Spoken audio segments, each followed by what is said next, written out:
जय भारत साथियों, सभी सम्मानित साथियों को मेरा जय भारत, जय संविधान।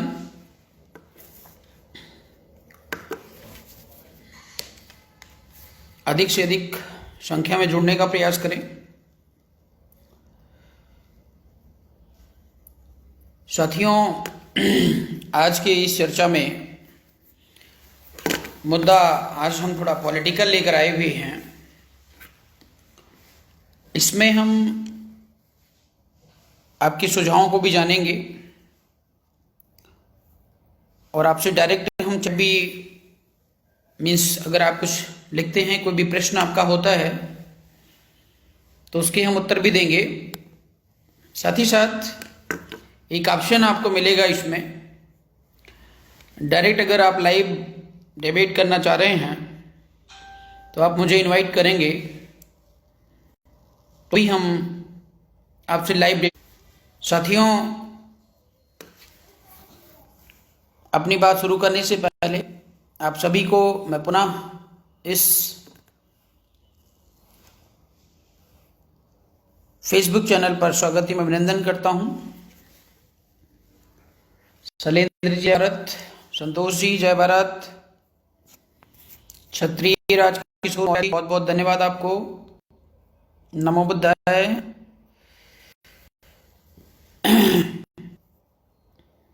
कृष्णा जी जय भारत। निवेदन है अधिक से अधिक जुड़ें और इस वीडियो को इतना ज़्यादा शेयर करना है कि भारत देश की ना सही लेकिन उत्तर प्रदेश की हर मोबाइल पर पहुंचना जरूरी है। क्योंकि साथियों, पिछले 74 सालों से हम आप देश के उत्थान की बात तो कर रहे हैं और वास्तव में 90% लोग ऐसे होंगे देश के अंदर जो वास्तव में भारत देश का सॉल्यूशन चाहते हैं, हर समस्या का समाधान चाहते हैं, दिल और दिमाग से हर व्यक्ति को सुखी और संपन्न देखना चाहते हैं। लेकिन कहीं ना कहीं हम लोग अभी उस मुकाम पर नहीं पहुंच पाए हैं। इसके लिए मैं किसी को दोष दूं वो ठीक नहीं है, और इसके लिए अगर दोषी की बात करें तो हम और आप ही हैं, क्योंकि हमारा और आपका आना थोड़ा देर से हुआ है। फिलहाल जब जागो तभी सवेरा है, जब जागो तभी सवेरा है, और अभी भी हम वचनबद्धता, दृढ़ संकल्पता के साथ लेकर के वास्तव में अगर हम अपने उचित मार्ग का अनुसरण करते हैं तो निश्चित तौर पर हम उन सभी समस्याओं का समाधान पा सकेंगे। साथियों, अपने वक्तव्य में मैं बार बार भगवान बुद्ध का नाम लेता हूं। इसका मुख्य कारण भगवान बुद्ध से जो हमें एनर्जी, जो हमें ऊर्जा, जो हमें मार्गदर्शन मिलता है वह है, और उस मार्ग पर चलकर मुझे लगता है कि भारत देश की हर समस्या का समाधान बहुत ही आसान है। साथियों, आज के विषय बिंदु की अगर बात करें तो आप सभी को पता है कि आज हमारा देश विनाश के पथ पर है।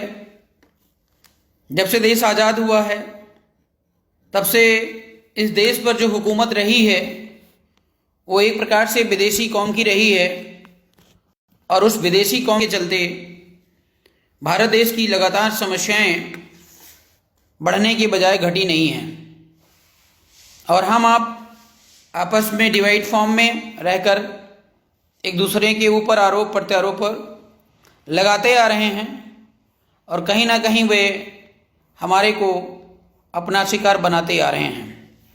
वास्तव में अगर भारतीय राजनीति की बात करें तो आज भारत देश की जो राजनीति है वो बीजेपी और कांग्रेस के जबड़े में जकड़ चुकी है। जकड़ चुकी इन द सेंस कि वहाँ से निकालना एक आम नागरिक या एक पर्टिकुलर व्यक्ति कह लेते हैं, उसके बस की बात नहीं है। क्योंकि अगर हम राजनीति में सफल होना चाहते हैं तो हर प्रकार से हमारे लिए बहुत से संसाधन की जरूरत पड़ती है, बहुत सारे टैलेंट्स की जरूरत पड़ती है, मीन्स तन मन धन तीनों चीज़ों की जरूरत हमें होती है। आप देखते होंगे कि प्रायः हमारे देश में, हमारे समाज में या नेचुरल लेवल पर अगर हम बात करें तो हर किसी के पास सारी चीज़ें उपलब्ध नहीं होती हैं। जिसके पास धन नहीं है तो उसके पास तन और दिमाग नहीं है, जिसके पास तन और दिमाग है उसके पास धन नहीं है। तो कहने का मेरा मतलब ये है साथियों कि पांचों की पांचों उंगलियां हमारे और आपके हाथ की वो बराबर नहीं होती हैं। लेकिन अगर पांचों की पांचों उंगलियां मिल जाती हैं तो वास्तव में मुट्ठी बन जाती हैं, और मुट्ठी अगर बन जाती है तो वास्तव में निश्चित है कि समस्या का समाधान होकर के ही रहेगा। कहने का मेरा मतलब है एकता में बहुत शक्ति है। आप सभी को पता है कि हम लोग जब से बीआरपी से पहले इन लोगों की अगर बात करें थे, सामाजिक प्लेटफॉर्म पर बीआरपी काम कर रही थी, तब हमने बहुत प्रयास किया था आपके समाज में तमाम जिनको बहुजन समाज की बात की जाती है नेताओं को एक करने के लिए, इकट्ठा करने के लिए। लेकिन साथियों ये हमारा दुर्भाग्य कहिए या भारत देश का दुर्भाग्य कहिए या आपका दुर्भाग्य कहिए कि कोई भी नेता एक प्लेटफॉर्म पर आने को तैयार नहीं है। यह मैं उनका व्यक्तिगत स्वार्थ कहूँ या वे बहुत बड़े प्लानर हैं। अगर बहुत बड़े प्लानर होते तो पिछले 74 सालों से जो उनका अनुभव रहा है उसके आधार पर अब तक आपको आपके समाज को मार्गदर्शन मिल गया होता, लेकिन ऐसा नहीं है साथियों। तो हम और आप कब तक इंतजार करेंगे? अब इंतजार का जो पल है, इंतजार की जो घड़ियां हैं वो समाप्त हो गई हैं।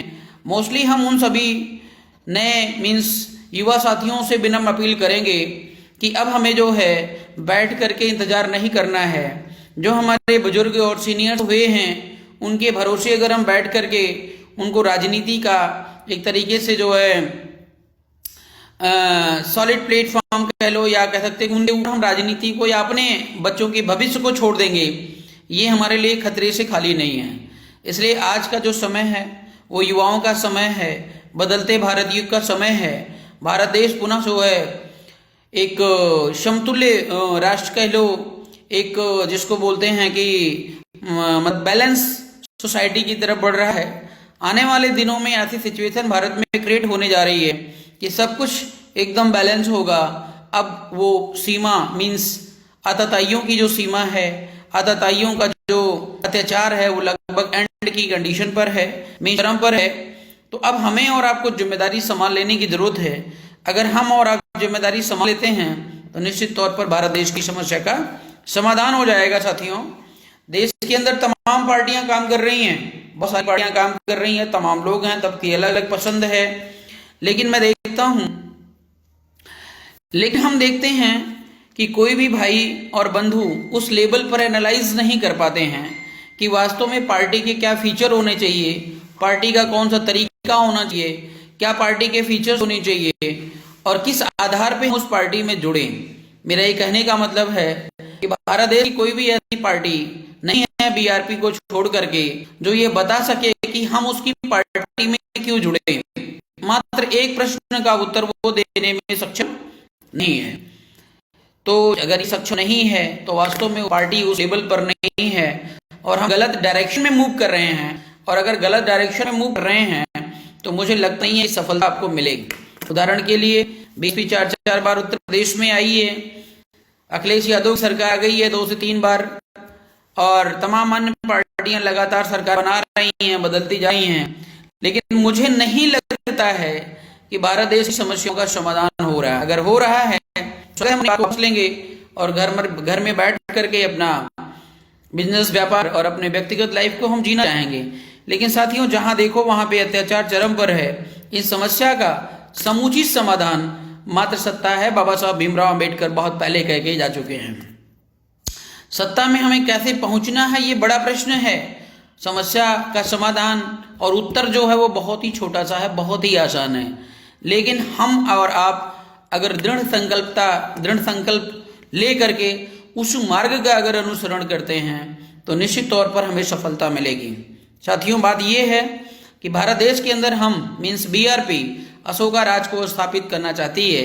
अशोका राज का मतलब है वह भारत का स्वर्णिम काल, जहां पर हर व्यक्ति सुखी और संपन्न था, किसी प्रकार की कोई कमी नहीं थी।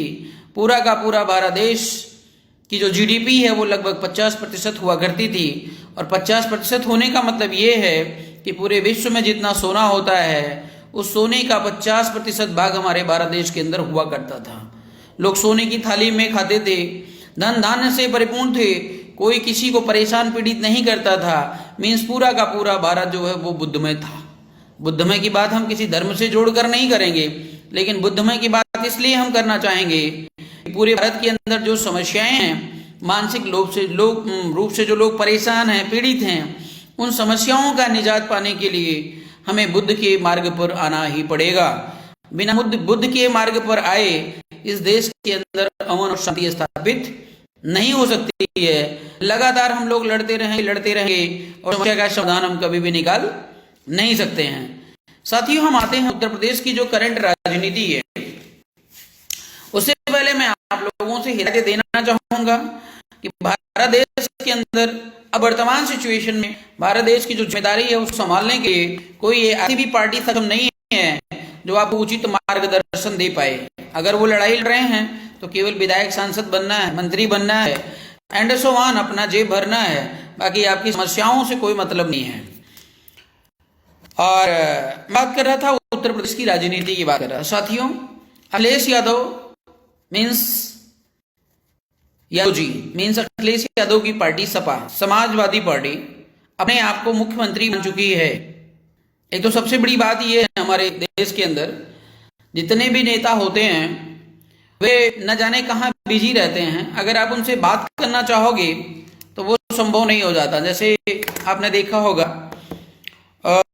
जब शादी होती है तो ससुराल में दुल्हन आती है तो वो दुल्हन बहुत बिजी रहती है। बिजी का मतलब वो किसी से कोई बात नहीं करेगी, अपना जो है सब कुछ वो मीन्स चेहरा, फेस, एवरीथिंग वो मतलब सीक्रेट रखती है, छुपा के रखती है, चूड़ियां पहन के रखती है, जिसको सीधी सीधी बात ये समझिए, चूड़ियां पहन के रखती है। ऐसे ही आपके देश के नेता हैं। अगर कोई डायरेक्ट बात करना चाहेगा तो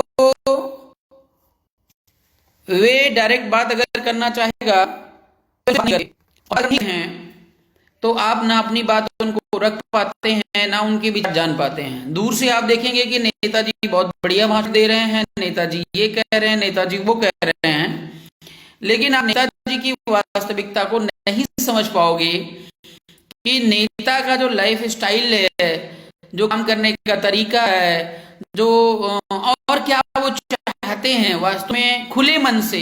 कोई भी नेता ऐसा नहीं है भारत देश के अंदर जो आपके प्रश्नों का उत्तर दे, और आपके प्रश्नों का उत्तर देने के लिए वो बाध्य भी नहीं है। फिर भी वो समाज में जाकर के ढोंग पीटता रहता है कि हम इस देश के चौकीदार हैं, हम इस देश के नौकर हैं, हम वास्तव में नौकर हैं, हम आपके सेवक हैं। लेकिन जब फोन पे बात करने की बात होती है या आपको अपने काम में उनको बनाने की बात होती है या किसी प्रकार के सहयोग की बात आप करते हैं तो उस कंडीशन में उनकी हालत खराब हो जाती है। तो साथियों, पहला पॉइंट तो ये कि जितने देश के अंदर नेता हैं उनका फोन व्यक्तिगत तौर पे ऑनलाइन 24/7 खुला होना चाहिए। हमारे देश का कोई भी नागरिक किसी प्रकार के सुझाव तो दे सकता है।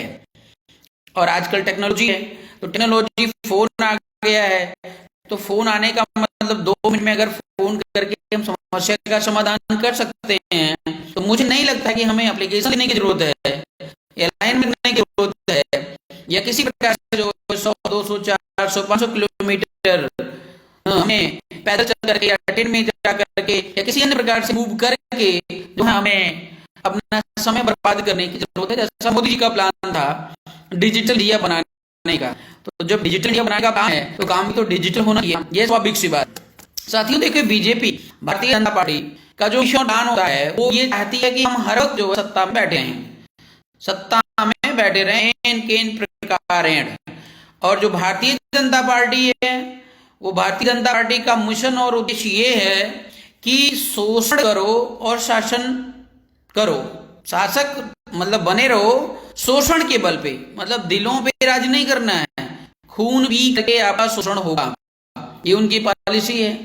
नियम कानून तौर तरीका उनके लिए मायने नहीं रखा है, इनके प्रकार उन्हें सत्ता में रहना है, चाहे अपनी बहन बेचनी पड़े, चाहे बेटियां बेचनी पड़े, या किसी और प्रकार के कुकर्मों में शामिल होना पड़े, लेकिन बीजेपी को सत्ता में रहना है, ये बीजेपी का प्लान और योजना होती है।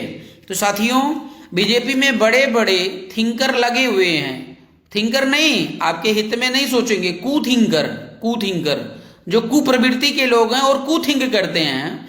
वास्तव में अगर चुनाव आयोग अपने फॉर्म में आ जाए तो इनकी जो सदस्यता है पार्टी की वो रद्द हो जानी चाहिए, लेकिन बेचारा चुनाव आयोग करे क्या, वहां पर भी उनके जमाई राजा बैठे हैं। इधर आजकल जो सिचुएशन देश के अंदर चल रही है, अगर मैं सेना अध्यक्ष होता, मैं प्रेसिडेंट होता, तो अब तक आदेश कर दिया होता तख्ता पलट करने का, 2 मिनट का काम था, हटा करके और यहाँ पर सारा का सारा सेना का कब्जा हो जाता, समस्या का समाधान हो जाता। लेकिन नहीं, जितने सेना अध्यक्ष बैठे होंगे, जितने जो है मतलब चुनाव आयोग के जो चीफ होंगे, जितने सुप्रीम कोर्ट के चीफ होंगे, या जो कह लो भारत देश के प्रेसिडेंट हैं, जो उनके माध्यम से जा रहे हैं, वो सारे के सारे कठपुतली की तरह काम कर रहे हैं, मतलब एक तरीके से नौकरी की तरह काम कर रहे हैं। मैं भारत देश के खिलाफ नहीं हूँ, ध्यान रखिएगा।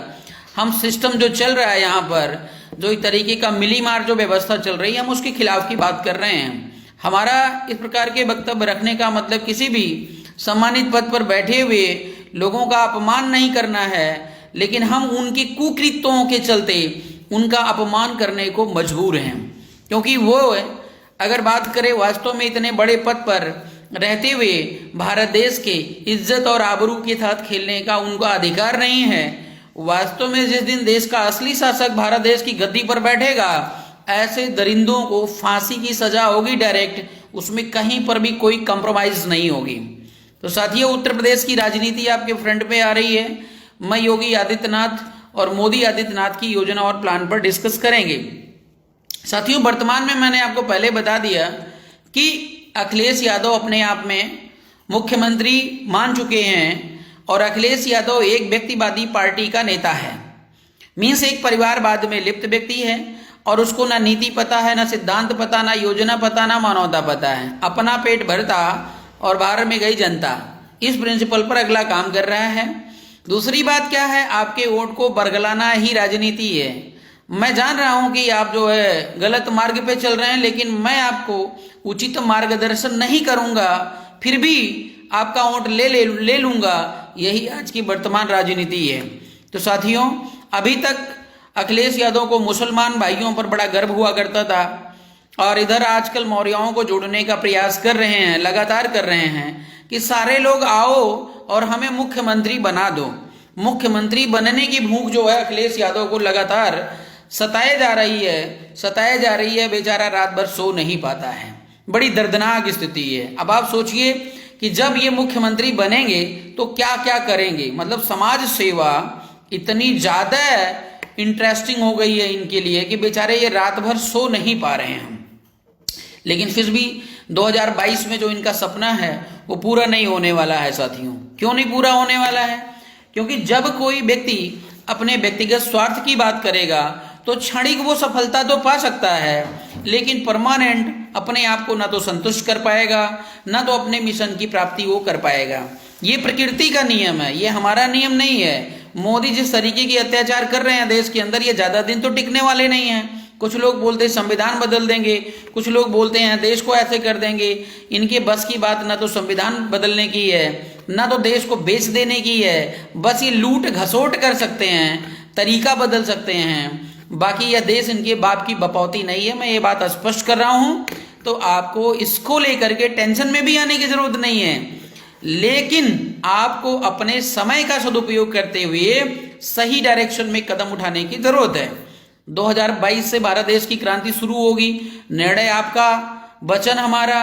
हम बार बार कहते हैं साथियों, सत्ता में बड़ी पावर होती है। बाबा साहब भीमराव अंबेडकर कह करके चले गए हैं, लेकिन हम लोग, सबसे बड़ी हम लोगों की प्रॉब्लम ये है कि ना तो हम नेता ढंग से चुनना चाहते हैं, ना अपने वोट का सही सदुपयोग करना चाहते हैं।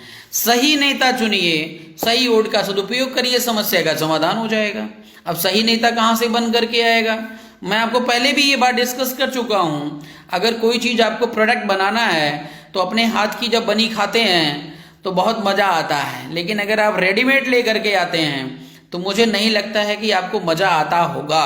मज़ा तो आता होगा कि हाँ पका पकाया मिल गया, लेकिन उसके अंदर क्या है ये कंक्लूड आप नहीं कर पाओगे। और हो सकता है उसके अंदर जहर हो सकता है उसके अंदर ऐसा कुछ हो कि जो आपकी सेहत को खराब कर दे, एंड सो ऑन। इसलिए मेरा आप लोगों से निवेदन ये है कि बीआरपी एक ऐसी फैक्ट्री बन गई है कि जहाँ पे नेताओं को पैदा किया जा रहा है और आपको मिल करके नेता पैदा करना है। हम नेताओं को बाहर से लाएंगे, आयात करेंगे, खरीद करके लाएंगे, गुजरात से आएगा, पंजाब से आएगा, बंगाल से आएगा, इन सब की ज़रूरत नहीं है। और हमारे देश के नेता जो बनने जा रहे हैं वे सिंपल बड़े फ्रेश युवा और सिंपल नागरिक जो देश के प्रति अच्छी सोच रखते हैं, फिर भी उनको मौका नहीं मिल रहा है। ये बीजेपी सरकार में, सपा सरकार में, मायावती सरकार में ये लोग पिछले लाइन में सबसे पीछे खड़े होते हैं, जबकि सबसे योग्य और प्रतिभाशाली होते हैं। तो ऐसी कंडीशन में साथियों बीआरपी आपके लिए बहुत ही अच्छा अवसर लेकर के आई है। आपको ये टेंशन लेने की जरूरत नहीं है। भारत देश के अंदर हमें कोई ऐसा नेता नजर नहीं आता जिसको मैं फॉलो करूं। हम जो है मान्यवर कांसीराम तक आते हैं, कांसीराम की भी कुछ नीतियों से हम सहमत नहीं हैं। बाबा साहब भीमराव अम्बेडकर तक आते हैं, बाबा साहब भीमराव अम्बेडकर के सभी बने संविधान को हम आत्मसात करते हैं, लेकिन बाबा साहब भीमराव अम्बेडकर ने भी कुछ ऐसी गलतियां कर दी हैं। अब वो चाहे अनजाने में कर दी हैं या जानबूझ कर दी हैं या आगे प्लान था उससे पहले वे नहीं रहे, हम उस पर टिप्पणी नहीं करेंगे। लेकिन उनकी ये जो बनाई हुई भारतीय संविधान है उसमें बहुत सारी हम ऐसी कमियां देखते हैं जिसे इम्प्रूवमेंट करने की ज़रूरत है। लेकिन साथियों हमें अगर हम बात करते हैं भगवान बुद्ध की, तो अभी तक भगवान बुद्ध में हमने ऐसे कोई कमी ढूंढ नहीं पाए हैं और शायद भविष्य में ना ढूंढ पाए। उधर हमारे महान सम्राट अशोक हैं, सम्राट चंद्रगुप्त मौर्य हैं, ज्योतिबा फूले हैं, तमाम महापुरुषों ने अपना अथक प्रयास किया इस भारत देश को कुशल नेतृत्व देने में। लेकिन आज भारत देश को कुशल नेतृत्व क्यों नहीं मिल पा रहा है? इसमें गलती इन दुष्ट प्रवृत्ति के लोगों की नहीं है। दुष्ट प्रवृत्ति का जो व्यक्ति विशेष होता है वो गलती तो करता ही करता है, उसकी आदत होती है। लेकिन हम अच्छे लोग अगर उससे गलती को बार बार स्वीकार करते हैं और सिर्फ चर्चा करते रहते हैं तो ये हमारी बहुत बड़ी मूर्खता है। तो साथियों मैं बात कर रहा था उत्तर प्रदेश की, तो अखिलेश यादव अपने आप में जो है मुख्यमंत्री मान चुके हैं। अब बात आती है मुख्यमंत्री मान चुके हैं लेकिन वोट और सपोर्ट उनको मिलने वाला नहीं है। समीकरण में आपको पूरा का पूरा बता रहा हूं उत्तर प्रदेश का क्या है। उत्तर प्रदेश की जो आम जनता है, स्पेशली मौर्य कुशवाहा साके सैनी समाज, वो इस बार स्वतंत्र नेता चुनने की फिराक में है और उस प्लेटफॉर्म को हम देने के लिए तैयार खड़े हैं। दूसरी बात, यादव वर्ग में, यादव जाति बिरादरी की जो बात कर रहे हैं, बीआरपी में एक राष्ट्रीय अध्यक्ष नहीं है। हर जाति बिरादरी का हम एक राष्ट्रीय अध्यक्ष प्रमोट कर रहे हैं और उन सभी की सहमति से ही कोई काम इम्प्लीमेंट होगा। अगर आप किसी जाति बिरादरी से बिलोंग करते हैं, आपको नेतृत्व नहीं मिला हुआ है, जैसे तमाम माइनॉरिटी के लोग हैं उनको नेतृत्व नहीं मिलता, उनको नेता बनने का अधिकार नहीं है, उनको खाली वोट देने का अधिकार है। जैसे एक गांव में अगर एक प्रजापति जी हैं और अकेला घर है प्रजापति का, तो मुझे नहीं लगता है कि जिंदगी में वे प्रजापति जी कभी भी प्रधान बन सकते हैं। तो एक प्रकार से यहाँ पे अन्याय हुआ कि नहीं हुआ? बिल्कुल हुआ। ऐसे आपके देश के अंदर तमाम ऐसी जाति बिरादरी के लोग हैं जो माइनॉरिटी में हैं, उनका ना तो कोई राष्ट्रीय अध्यक्ष होता है, ना तो विधायक होता है, ना सांसद होता है। हर प्रकार से वे बेचारे वंचित हैं और घूम रहे हैं।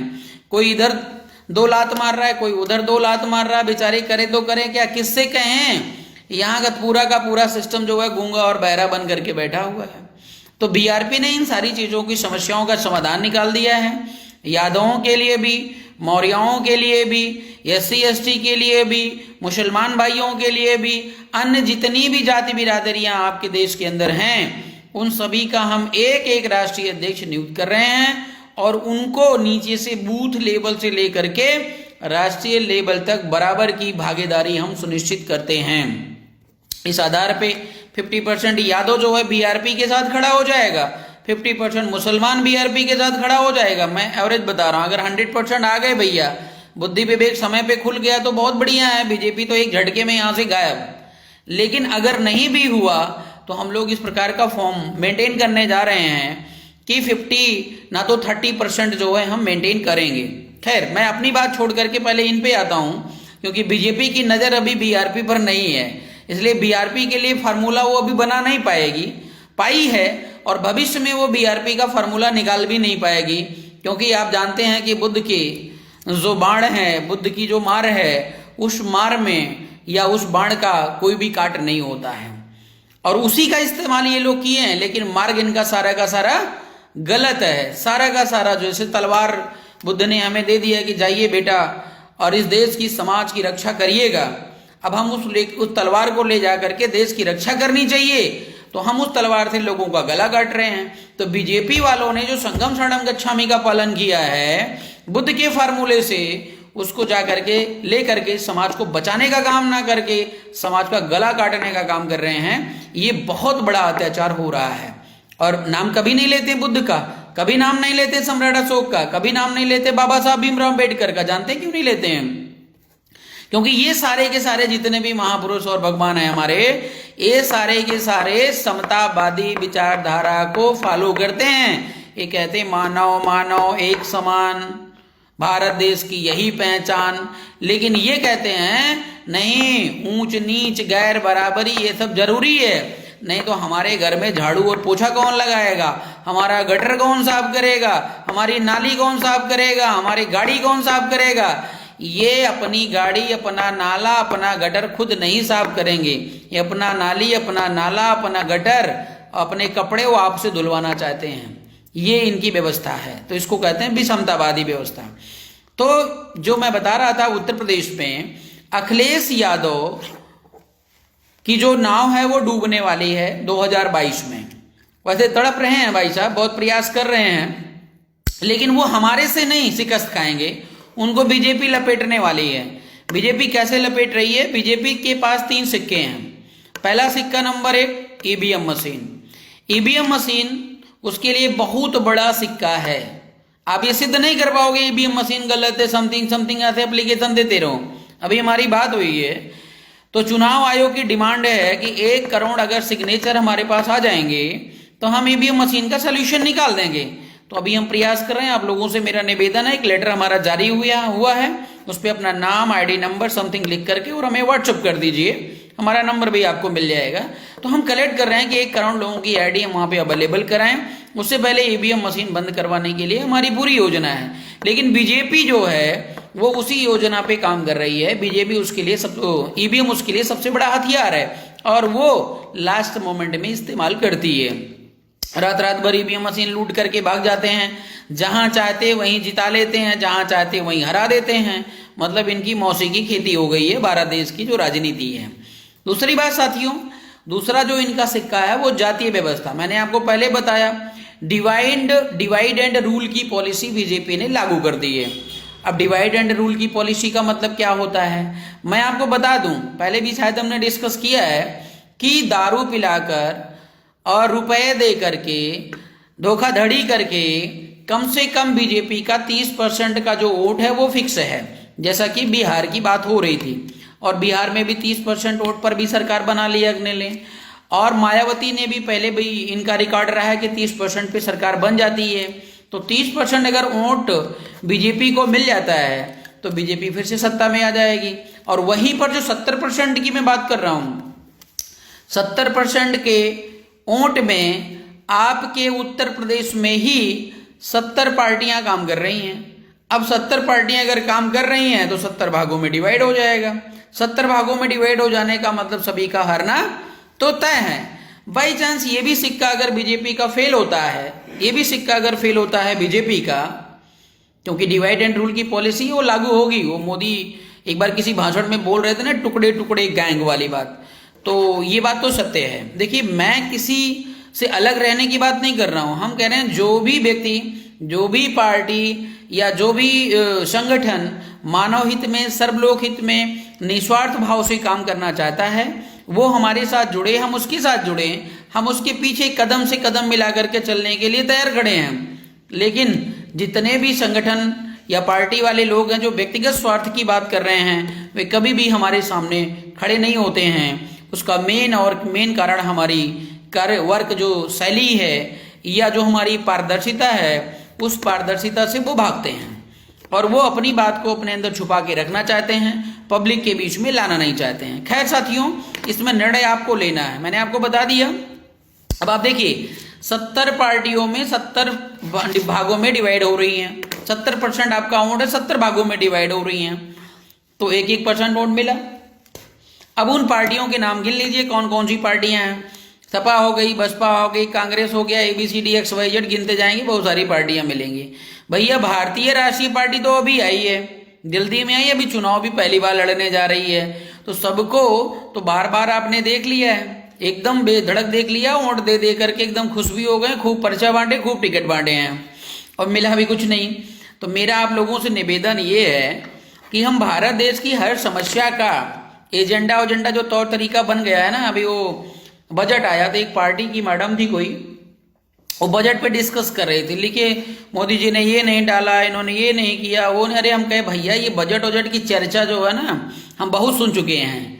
जब वो व्यक्ति concept of the political situation, ये केवल टाइम पास करने का मतलब, एक चोर दूसरे चोर के बारे में, दूसरा चोर तीसरे चोर के बारे में बात कर रहा है और अपना टाइम उसी में व्यतीत कर रहा है कि चलो 5 साल के बाद कहीं ना कहीं 2-4 हाथ और लग जाएगा, अपना काम कर लेंगे।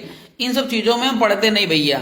जो बजट आ रहा है वो टोटल का टोटल बजट से हम एग्री नहीं होंगे, अभी हमने पूरा ढंग से देखा नहीं, क्योंकि टीवी चैनल पर भी हम देखते नहीं है, मजबूरी है, जब तक आंखों से पढ़ते नहीं है तब तक कंक्लूड नहीं करते हैं, क्योंकि टीवी चैनल पर भी देखना एक तरीके से गुमराह करने की जो सिचुएशन है वो एक्सेप्टेबल नहीं है। एनीवे खैर, तो मेरा निवेदन ये है कि 70% जो वोट है 70 पार्टियों में बट रही है, तो जीतोगे कैसे मुझे बताओ।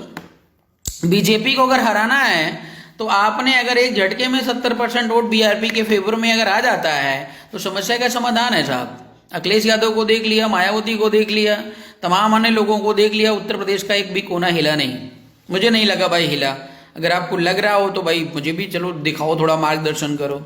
और अगर ऐसा हुआ होता तो हमें शायद आने की जरूरत नहीं थी, लेकिन अगर हम लोग बीआरपी के फॉर्म में आए हुए हैं तो एक बार हम आप लोगों से बार बार अपील करते हैं, ज़्यादा टेंशन लेने की जरूरत नहीं, और नेताओं में इतना प्यार दिखाने की जरूरत नहीं है। जितने नेता बराबर हारते जा रहे हैं ना, वो लोग करोड़ों में खेलते आ रहे हैं। और बार बार मैंने आपको पहले भी फोकस किया है कि राजनीति बिजनेस का बहुत बढ़िया साधन है। अगर आपको आना है तो आइए हमारी पार्टी में, मैं आपको लाइव दिखाऊंगा कहाँ कहाँ पर कैसे घोटाले होते हैं, कैसे लोग काम करते हैं। तो हम तो सारी चीज़ें एक्सपोज करने के लिए बैठे, इसलिए हमने अपने चुनाव आयोग में भी हमने एग्रीमेंट के तौर पे दिया, हमारे पास 0 प्रॉपर्टी है और 0 ही रहेगी भविष्य में। हमारे पास एक भी रुपए की प्रॉपर्टी नहीं बनेगी। जो रुपए पैसे आएंगे पार्टी फंड में वो पार्टी के लिए खर्च होंगे। हम एक तरीके से वर्कर की तरह बीआरपी भारतीय राष्ट्रीय पार्टी के लिए काम कर रहे हैं, एक ड्राइवर की तरह काम कर रहे हैं। आज हम थक जाएंगे, कल थक जाएंगे, परसों थक जाएंगे, दूसरा ड्राइवर आकर के उस जिम्मेदारी को संभालेगा। अब आप लोगों की जिम्मेदारी है कि कौन कौन ड्राइविंग करना चाहता है। खैर, तो साथियों ये 70% वोट अगर एक पक्ष फेवर में पड़ता है तो समस्या का समाधान हो गया, एक झटके में सरकार बनेगी। लेकिन हम देखते हैं कि जितना नेता राजनीतिक होता है उससे कहीं ज्यादा तो जनता राजनीति करने लगी है। वो अपना घर परिवार छोड़ करके वो राजनीति सुबह शाम करती है। राजनीति आपका जब विषय नहीं है तो ऐसी पार्टी को चुनो कि आप परमानेंट राजनीति में डिस्कशन टाइम बेकार ना करके भी राजनीति में आपकी बड़ी भूमिका रहे, तो हमें लगता है कि जो है समस्या का समाधान हो जाएगा। तीसरा सिक्का जो बीजेपी का है वो सबसे भयानक सिक्का है साथियों। मैं आपको बता दूं, अभी उत्तर प्रदेश में जो भ्रमण कर रहे हैं एक बहुत ही बड़े इंटेलेक्चुअल पर्सनालिटी। देखिए आजकल सिचुएशन, इस पर मत जाइएगा कि कोई भी व्यक्ति बहुत पढ़ा लिखा है तो बहुत अच्छा करेगा, मैटर नहीं करता है दोस्तों। जितना ज्यादा पढ़े लिखे होते हैं उतनी बड़ी चोरी होती है। उदाहरण के लिए मैं आपको बता दूं, अगर बैंक लूटना है तो एक अनपढ़ गवार चोर लूट सकता है बैंक को। वो ना तो लॉकर खोल पाएगा, ना जान पाएगा, ना कंप्यूटर सिस्टम से बाकी डाटाज को देख पाएगा कहाँ पर कौन सी चीज है। मतलब हाई लेवल की अगर चोरी करनी है तो चोर का टेक्निकल होना बहुत जरूरी है। तो वैसे ओवैसी महोदय हैं, सुनने में आता है कि बहुत पढ़ा लिखा बंदा है, बड़ा लॉयर है, समथिंग है। लेकिन बिहार में बीजेपी और हिंदू मुस्लिम की लड़ाई समझिएगा, हिंदू और मुस्लिम देश के अंदर जो धर्म बना हुआ है, उस धर्म में राजनीति का सबसे बड़ा राम मंदिर तो बन गया। अब इनके पास राम मंदिर वाला मुद्दा जो है वो खत्म हो गया, इनके बस का अब कुछ है नहीं। अब ये दोबारा जो है उस ओवैसी को पिछले 2 इलेक्शन से इस्तेमाल कर रहे हैं। ओवैसी ने बिहार में आकर के बीजेपी को जितवाया है। जैसा कि जनता के बीच में त्राही त्राही त्राही त्राही हो रहा था, बीजेपी हटाओ देश भगाओ, बीजेपी हटाओ देश भगाओ, ये तो आपने देखा होगा। और सभी कह रहे थे कि तेजस्वी यादव जो है वो सरकार बना ले जाएगा, लेकिन तेजस्वी यादव हार गया। क्यों भैया, मुझे बताओ। एक तरफ तो ईवीएम मशीन और दूसरी तरफ जो है ये जेसीबी मशीन लगा रखा था ओवैसी के नाम वाली। तो यहाँ पर जो है हिंदू और मुस्लिम की लड़ाई उत्तर प्रदेश में फिर से छिड़ने वाली है, और इसमें मारकाट भी होगा। जो भाई अपने आप को कट्टर हिंदू मानते हैं, उनसे मेरा निवेदन है कि ये चीज अपने घर के अंदर ही रखें, ये ज्यादा बेटर है। क्योंकि जो व्यक्ति आपको हिंदू मुस्लिम की लड़ाई लड़ा रहा है वो वास्तव में हिंदू धर्म को ना मानता है, ना उसे फॉलो करता है, ना उसके तौर तरीके को जानता है। केवल और केवल हिंदू के नाम पे आपको भ्रमित कर रहा है, ऊंट की राजनीति कर रहा है, आपको लड़ा रहा है, आपको मरवा रहा है। सत्ता में बैठने के बाद वही अत्याचार फिर आपके साथ होगा। मैं आपको बता दूं, जितने भी भारत देश के किसान हैं वे सारे के सारे हिंदू हैं। उसके बाद भी एक किसान जो बिल आया हुआ है वो सारे हिंदुओं के खिलाफ है। क्यों बे, आप मेरे को ये बता। एक तरफ तो हिंदू की बात करता, अभी 2-3 दिन पहले योगी आदित्यनाथ ये कहते थे कि जो हिंदुओं के ऊपर ये करेगा तो मैं उसका कत्ल कर दूंगा, फलाना कर दूंगा, ढेमका कर दूंगा।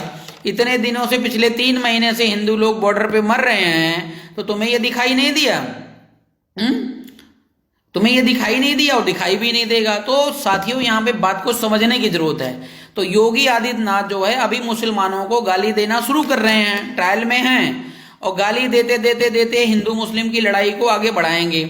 और जब ये इधर से गाली देंगे, काट डालूंगा, मार डालूंगा, पाकिस्तान, ये तान, वो तान, फलाना तान, ढेमका तान, अच्छा करते करते जब ये चरम पर पहुंच जाएगा तो उधर ओवैसी भी चिल्लाएगा हिंदू कमीने हैं, हिंदू कुत्ते हैं, हिंदू ये हैं, हिंदू वो हैं। बस इसी में आप उलझ जाओगे, और जैसे उलझोगे और तैसे इलेक्शन पड़ जाएगा। तो कहोगे भैया हम ओवैसी के पास अगर जाएंगे, ओवैसी की बात मानेंगे, तो वास्तव में हम तो देशद्रोही हो गए। लेकिन अगर योगी आदित्यनाथ की बात मान लेते हैं तब तो हम राष्ट्रभक्त हो गए। अब यही सबसे बड़ी मूर्खता होगी आपकी। इसीलिए बीआरपी निकल के आ रही है कि ये जो हिंदू और मुस्लिम के बीच की जो खाई है ना, ये खत्म कर देना चाहते हैं हम साथियों।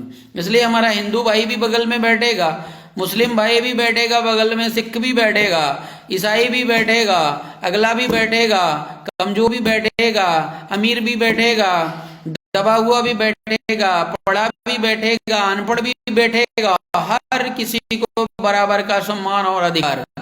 में भारत देश की वास्तविक पार्टी का अवतरण हो चुका है।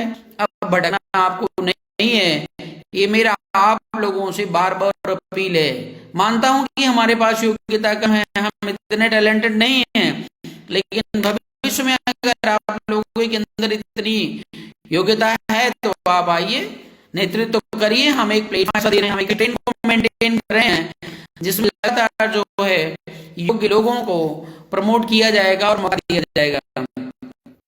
तो साथियों, ये हिंदू मुस्लिम की जो लड़ाई है ये उत्तर प्रदेश में खड़ी होने रही है, और 2022 में योगी आदित्यनाथ और मोदी आदित्यनाथ फिर से सत्ता में बैठकर अपनी हुकूमत जाना चाहते हैं और इस देश को फिर से जो है गुलाम बनाना चाहते हैं, या देश की जनता को लगातार परेशान करना चाहते हैं। इसलिए बार बार अगर आपके हाथ से कोई चीज फिसल रही है तो इसमें गलती आपकी है, मैं आपको बता रहा हूं। किसी भी टीवी चैनल के किसी भी माहौल पे जाने की जरूरत नहीं है। जो दिन भर लड़के और लड़कियां चटर पटर करते हैं, मोदी खा करके वो डकार आपके सामने मारते हैं, इन लोगों से भी सावधान रहने की जरूरत है। वास्तविकता ध्यान देने की जरूरत है। आपके एक ऊंट की कीमत कम से कम 1 करोड़ रुपए है। आप किसी को नहीं दे सकते, अपने भाई भतीजे को बना लीजिए, वो चलेगा। लेकिन बीजेपी और कांग्रेस से संपर्क रखने वाले किसी भी जो है इस प्रकार की पार्टी को सपोर्ट करना, ये देश के लिए बड़ा ही घातक सिद्ध होगा। मैं आपको बता रहा हूं। एक सिक्का और बीजेपी का है आपस। अगर इसमें भी जनता गुमराह होती है, इसमें भी जनता गुमराह होती है कि थोड़ा सीट इनकी आ गई, थोड़ा सीट उनकी आ गई, थोड़ा सीट उनकी आ गई। तो मायावती जी ने पहले ही इंडिकेट कर दिया है कि जरूरत पड़ेगी तो हम बीजेपी को सपोर्ट करेंगे, बीजेपी को सपोर्ट करें। तो ये बीजेपी को सपोर्ट करने का मतलब हुआ, मुझे बताइए। 803 सीटों में आधी सीट बीजेपी वाले ले आए, आधी सीट बहन जी लेकर आती हैं मायावती जी। अब दोनों ने मिलकर के सरकार बनाई। कौन सी सरकार? बिहार वाली नीतीश वाली सरकार। नाम तो नीतीश, काम मोदी बाबा का चलता है। तो वैसे यहाँ पे बहन जी बैठी बहुजन समाज का नेतृत्व करेंगी, और दूसरा जो है ब्राह्मण समाज का नेतृत्व करने वाला व्यक्ति है। ब्राह्मण समाज का मतलब, अब मैं उसमें बहुत से ऐसे ब्राह्मण अच्छे भी हैं, पार्टी में नहीं बाहर हैं, लेकिन ये जो कह लो कि धूर्त लोगों की जो पार्टी होती है, तो धूर्त लोगों की पार्टी और एक बहुजन समाज की पार्टी दोनों मिलकर के फिर से यहाँ पर आपको गुमराह करने का प्रयास करेंगे। पॉलिटिकल एजेंडा, पॉलिटिकल तौर तरीका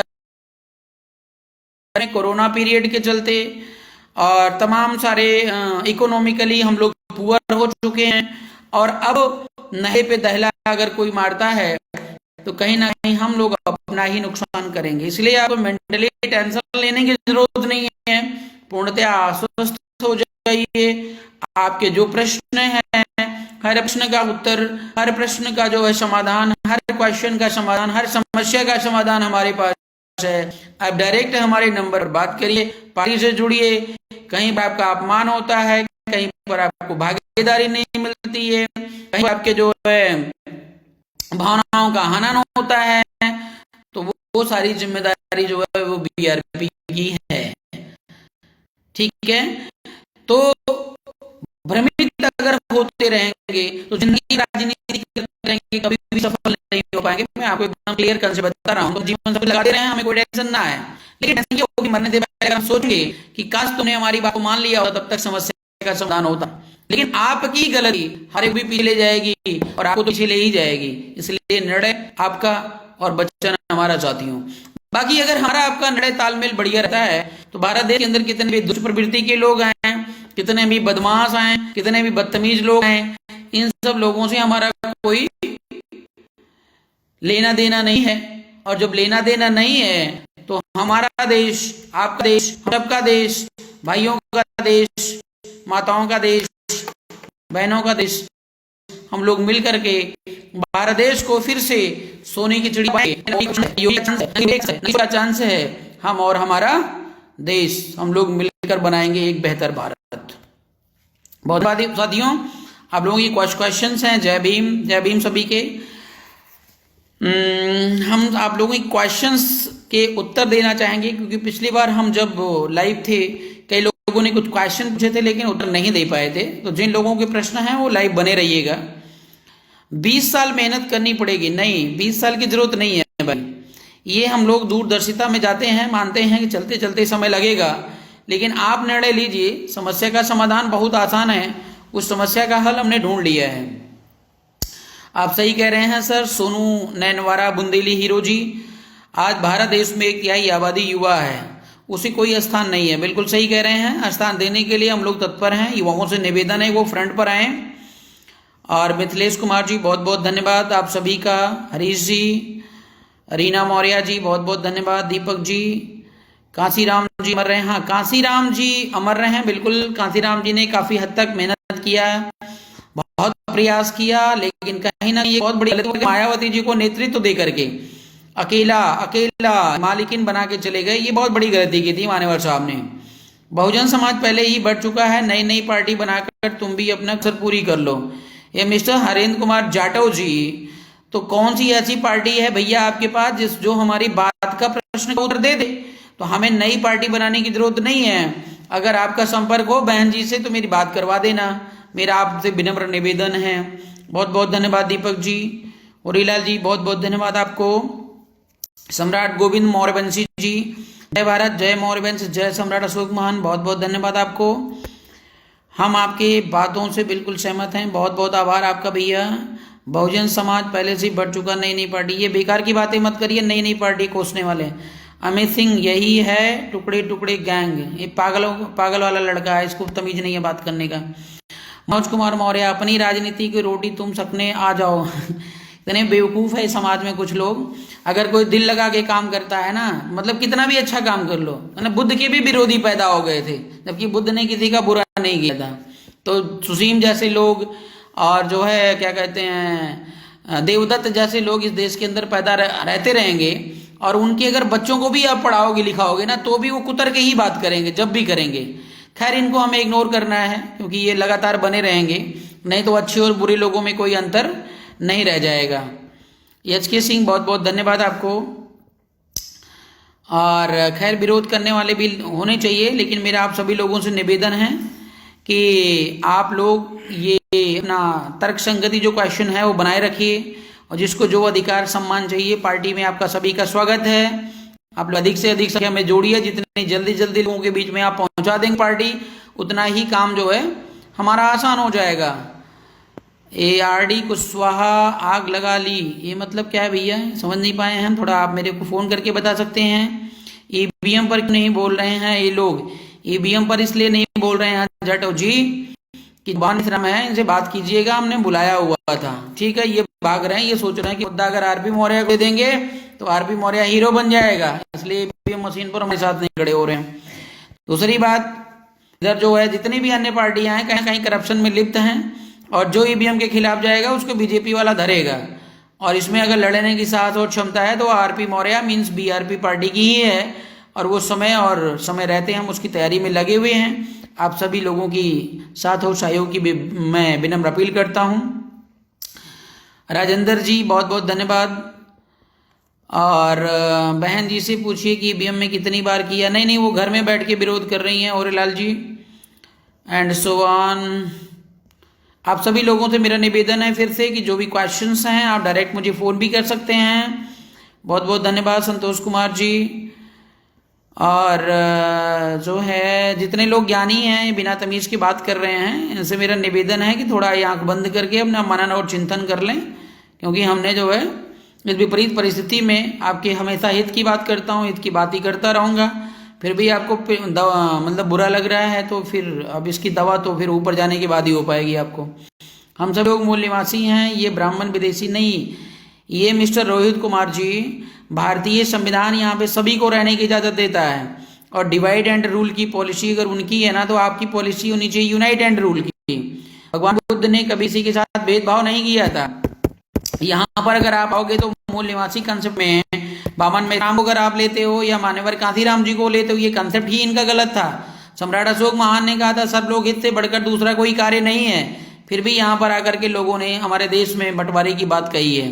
हर समाज में, हर जाति वर्ग में अलग अलग प्रकार के लोग हैं, अलग अलग प्रकार का मतलब दुष्ट भी हैं, अच्छे भी लोग हैं, तो हमें अच्छे लोगों का साथ लेना है, दुष्ट को बगल करना है, साइड में करना है।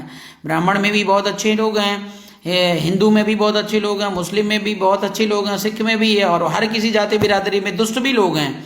इसलिए हमारी पार्टी का सिद्धांत ये नहीं कहता है कि जो है हम किसी के साथ भेदभाव करें। पार्टी का रूल एंड रेगुलेशन सर्वलोक हित में है। जो सर्वलोक हित की बात करता है वो पार्टी में आ सकता है, जुड़ सकता है। इस प्रकार से हम भारत देश को पुनः सोने की चिड़िया बनाने के लिए तत्पर हैं। आप सभी का पुनः मैं आभार व्यक्त करता हूँ। आप सभी लोगों से निवेदन है कि अगर आपके प्रश्न जो भी माइंड में होते हैं वो हमें कमेंट बॉक्स में लिख सकते हैं, अन्यथा आप हमें डायरेक्ट कॉल कर सकते हैं। बहुत बहुत धन्यवाद साथियों। जय भारत, जय संविधान। अगले टॉपिक में फिर हम आपसे मिलते हैं, तब तक के लिए जय भारत, जय संविधान। 2022 नजदीक है। आपका एक निर्णय भारत देश की, उत्तर प्रदेश की नहीं, भारत देश की